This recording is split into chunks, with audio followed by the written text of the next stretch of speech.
Hello everyone, नमस्कार। Welcome back again to ME5। मैं आपका एजुकेटर सैयद शाहबाज फिर से स्वागत करता हूं हमारे ME5 चैनल में दोस्तों। तो हर बार की तरह इस बार भी मैं आपके सामने लेकर आया हूं एक करियर अपॉर्चुनिटी के बारे में। आज हम डिस्कस करेंगे जो कि मेडिकल प्रोफेशन के रिलेटेड है। जी हाँ, जो आज का जो हमारा टॉपिक रहेगा दैट इज़ बैचलर ऑफ यूनानी मेडिसिन एंड सर्जरी के बारे में आज हम बात करेंगे दोस्तों। तो वेरी इंपॉर्टेंट टॉपिक है। यूनानी मेडिसिन्स में आप किस तरह से आप अपना करियर को परस्यू कर सकते हैं, क्या एडमिशन प्रोसेस रहेगा, इसमें स्कोप एंड सैलरी क्या होगी। हर बार की तरह हम जो पैटर्न फॉलो करते आ रहे थे उसी पैटर्न को आज हम कंटिन्यू करते हुए आगे बढ़ेंगे। तो चलिए शुरू करते हैं दोस्तों। शुरू करने से पहले मैं एक छोटी सी रिक्वेस्ट करना चाहता हूँ आप सभी लोगों से कि आप हमारे चैनल को प्लीज़ लाइक कीजिएगा, शेयर कीजिएगा और सब्सक्राइब कीजिएगा दोस्तों। ओके, और प्लीज़ नोटिफिकेशन बेल आइकॉन भी ऑन कर लीजिए, क्योंकि जितने भी इम्पॉर्टेंट वीडियोस हैं मेरे द्वारा या दूसरे एजुकेटर्स के द्वारा, हमारे अभिषेक सर हो गया, विकास सर हो गया, इनके द्वारा कई तरह के इम्पॉर्टेंट वीडियोस जो करियर के रिलेटेड होते हैं, एग्जामिनेशन के रिलेटेड होते हैं और टॉप कॉलेजेस के बारे में आपको बताया जाता है। टाइम टू टाइम आपको अपडेट मिलती जाएगी। तो लेट्स स्टार्ट बिना किसी देरी के। देखिए, यूनानी मेडिसिन सिस्टम को एक one of the ancient medication system कहते हैं दोस्तों। ज़्यादातर आपको इसको जो है साउथ एशिया और मिडिल ईस्ट कंट्रीज़ में ज़्यादातर देखने को मिलेगा। जी, हकीम आपने नाम सुना होगा, राइट। तो पहले ज़माने से चलते आ रहे हैं हकीम। हकीम इज़ नथिंग बट उस ज़माने के डॉक्टर हैं और अभी भी जो है हकीम का टाइटल दिया जाता है जो भी यूनानी मेडिसिन को परस्यू करते हैं, जो उसको पढ़ाया जाता है उसको या फिर पढ़ते हैं। ये जो सिस्टम है एक्चुअली ओरिजिनेट किया गया था ग्रीक से दोस्तों। ओके, वहाँ के ग्रेट फिजिशियन से, इनका नाम था हिपोक्रेट्स। सो उनको जो है हिकमत या फिर यूनानी टिप मेडिसिन भी कहा जाता था। बहुत ही 6000 साल पुरानी हिस्ट्री है इसकी, राइट। वहाँ से इसको जो है ईजाद किया गया है। एंड जो बैचलर ऑफ यूनानी मेडिसिन सर्जरी है एक अंडर ग्रेजुएट डिग्री प्रोग्राम है which covers medical knowledge of यूनानी सिस्टम। आगे मैं आपको बताऊंगा दोस्तों इसके रिक्वायरमेंट्स क्या क्या होते हैं। okay? अगर हम डेफिनेशन की बात करें तो Unani is a ancient medical system which is involve in the treatment of patients to help in enhancing the body's natural healing system. जी हाँ दोस्तों, जितने भी आपने देखा होगा, इससे पहले भी मैंने होम्योपैथी के पर वीडियो बनाया था, आयुर्वेदा के पर वीडियो बनाया था। तो इनके सारों का मकसद एक ही है दोस्तों कि आपकी जो नेचुरल हीलिंग सिस्टम होती है ना उसको इम्प्रूव करना, उसको एनहांस करना दोस्तों।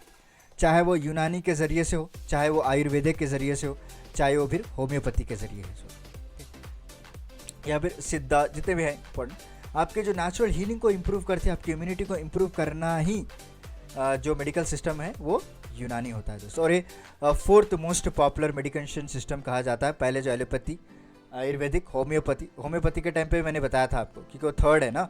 तो नेक्स्ट हमारा आता है यूनानी दोस्तों। एंड यहाँ पे कई तरह के डिसीजेस होते हैं जो यूनानी सिस्टम के द्वारा, इनके मेडिसिन के द्वारा क्यूर किया जाता है। जैसे कि एक्जिमा हो गया दोस्तों, विटिलिगो एक बीमारी होती है, राइट। ह्यूमेटॉइड एक बीमारी होती है, ल्यूकोडर्मा हो गया, अर्थराइटिस हो गया दोस्तों, राइट। सोरोसिस हो गया, ब्रोंकियल अस्थमा जो लोग कहते हैं। तो कई तरह के ऐसे डिसीजेस होते हैं जो यूनानी सिस्टम, इनके दवाइयों की वजह से इसको क्यूर किया जाता है, राइट। एंड रही बात अभी कोर्सेस एंड ड्यूरेशन की कि कितने साल का ये प्रोग्राम रहेगा, क्या क्या कितने साल इसमें प्रैक्टिकल रहेंगे। तो बेसिकली ये जो एक it's a undergraduate programme होता है जो कि टोटल आपको 5.5 ईयर्स का टोटल इसका एकेडमिक प्रोग्राम होता है दोस्तों, राइट। इसमें आपको 4.5 साल का एकेडमिक सेशन होता है और 1 साल का इंटर्नशिप प्रोग्राम होता है, याद रख लीजिए। ओके, टोटल 5.5 ईयर्स का प्रोग्राम है, 4.5 ईयर का एकेडमिक सेशन होता है और 1 ईयर इंटर्नशिप प्रोग्राम होता है विद लाइव प्रैक्टिकल। ठीक है, दिस अंडर ग्रेजुएट प्रोग्राम यूनानी system can be pursues through distance education system से भी आप इसको परस्यू कर सकते हैं इजीली, राइट। एंड रही बात अभी एलिजिबिलिटी की, क्या होना चाहिए आपको ताकि आप इस कोर्स के लिए एलिजिबल हो सकते हैं। जी हाँ, कोर्स को पढ़ना अलग होता है, ठीक है, उसको परस्यू करना अलग होता है, बट उसके लिए एलिजिबल होना वो अलग होता है। दोनों को मिक्स मत कीजिएगा प्लीज़। ओके, पहले बात जो है, आप अगर कॉलेज में एडमिशन ले रहे हैं, राइट, तो कॉलेज में एडमिशन के बाद जो पढ़ाई करते हैं वो अलग होता है, बट एडमिशन किस तरह से लेते हैं वो डिफरेंट होता है दोस्तों, राइट। तो यहाँ पे एलिजिबिलिटी की बात करें तो मिनिमम आपको 50% का मार्क्स होना चाहिए विद 10+2 की क्वालिफिकेशन बात कर रहा हूँ मैं, जहाँ पे आपको फिजिक्स हो गया, केमिस्ट्री हो गया, बायोलॉजी हो गया, इन सब्जेक्ट में आपको मिनिमम 50% या फिर 55% मार्क्स तो आपको रहना ही चाहिए। अगर आप मुझे पूछेंगे तो मिनिमम आप 60% मान के चलिएगा दोस्तों, के सेफ साइड, राइट। एंड उसके बाद एडमिशन प्रोसेस की बात करें तो यहाँ पे कई तरह के एग्ज़ाम्स लिखे जाते हैं, जैसे कि नेशनल लेवल एग्ज़ाम्स हो गया दोस्तों, नीट जो कि एक नेशनल लेवल एग्ज़ाम है, राइट। एंड उसके बाद आपको जो है स्टेट लेवल एग्ज़ाम्स भी लिखाए जाते हैं, अपने अपने खुद के स्टेट होते हैं दोस्तों, उड़ीसा वाले, बिहार वाले, यूपी वाले, या फिर आंध्रा वाले हो गया, जहाँ से मैं आया हूँ कर्नाटक, ओके, या फिर तेलंगाना हो गया। तो कई सारे के अपने अपने एग्ज़ाम्स होते हैं, जैसे कि यहाँ पे देख पा रहे हैं आप स्क्रीन पे भी, BVP CET जिसे हम भारतीय विद्यापीठ कॉमन एंट्रेंस टेस्ट कहते हैं, उड़ीसा का एक जॉइंट एंट्रेंस एग्ज़ाम है, okay, and Indraprastha university common entrance test.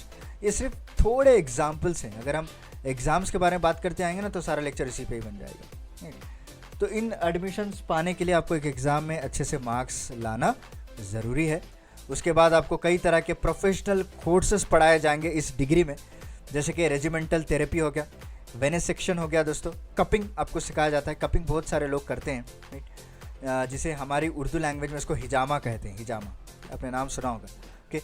उसके बाद डायाफेरेसिस हो गया, डायरूसिस हो गया, मसाज हो गया, कॉटराइजेशन हो गया, कई तरह के प्रोफेशनल कोर्सेज है जहाँ पे आपको पढ़ाया जाता है, मेनली एक्सरसाइज के बारे में इसमें बताया जाता है दोस्तों, राइट।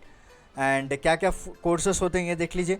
पहला जो है आप डिप्लोमा कर सकते हैं यूनानी मेडिसिन एंड सर्जरी में, दूसरा जो है बैचलर ऑफ यूनानी मेडिसिन एंड सर्जरी हो गया, ओके, तीसरा जो है पोस्ट ग्रेजुएट डिप्लोमा हो गया, ओके, एंड चौथा मास्टर भी आप कर सकते हैं दोस्तों यूनानी में, जिसे हम एमटेक कहते हैं ना, उसी तरह मास्टर ऑफ मेडिसिन यूनानी, और पांचवा जो है डॉक्टर ऑफ मेडिसिन हो गया, राइट। चलिए, एंड करियर एंड जॉब्स की बात करते हैं दोस्तों, क्या क्या करियर है, ये तो इंपॉर्टेंट फैक्टर होता है हर कोई सेक्टर में। देखिए दिस डिग्री जो बैचलर ऑफ यूनानी मेडिसिन एंड सर्जरी आप कह रहे हैं, ओके, इनका जो डिमांड है not only in India, not only in government but also in private sectors है आपको, ओके, और अब्रॉड भी आप इसमें प्रैक्टिस कर सकते हैं दोस्तों, क्योंकि जो भी इस डिग्री के बाद जो लक़ब इनको दिया जाता है उसको हकीम कहते हैं, डॉक्टर जिसे कहते हैं, राइट। सो मेडिकल रिप्रेजेंटेटिव या फिर डॉक्टर की तरह आप काम कर सकते हैं in private and government hospitals, right. And यूनानी कॉलेजेस में आप प्रोफेसर की तरह, रिसर्चर्स की तरह भी काम कर सकते हैं दोस्तों। तो जॉब प्रोफाइल्स क्या क्या हैं इसमें, हकीम हो गया, कंसल्टेंट हो गया, ओके, लेक्चरर की तरह काम कर सकते हैं, अभी मैंने आपको बताया प्रोफेसर की तरह काम कर सकते हैं, साइंटिस्ट हो गया, थेरेपिस्ट हो गया, प्राइवेट प्रैक्टिस करने वाले हो गए, फार्मासिस्ट की तरह आप काम कर सकते हैं, मेडिकल असिस्टेंट हो गया दोस्तों। तो सारा कुछ जॉब प्रोफाइल्स होता है जो कि इस प्रोग्राम के अंडर ये लोग काम करते हैं। And last but not the least, salary की बात करें तो इसकी जो सैलरी है यूनानी डॉक्टर की मिनिमम 12,000 से शुरुआत हो जाती है दोस्तों, गवर्नमेंट सेक्टर है, और 15,000 प्रति महीना आपको दी जाती है, राइट। एंड प्राइवेट सेक्टर में आपको 15,000 से शुरुआत होती है, जस्ट स्टार्टिंग पार्ट है, आपको फ्रेशर्स की बात कर रहा हूँ। अगर आपके पास 2 से 3 साल या 4 साल का एक्सपीरियंस हो जाए तो यू कैन आपकी जो सैलरी है वो डबल हो जाएगी, ओके, 30 से 40,000 प्रति महीना आप इसको कमा सकते हैं दोस्तों। So this is about today's lecture. तो उम्मीद करता हूँ आपको आज का मेरा लेक्चर पसंद आया होगा। तो चलिए मिलता हूँ मैं आपको अगले लेक्चर के साथ कुछ इंटरेस्टिंग टॉपिक के साथ। तब तक के लिए धन्यवाद दोस्तों।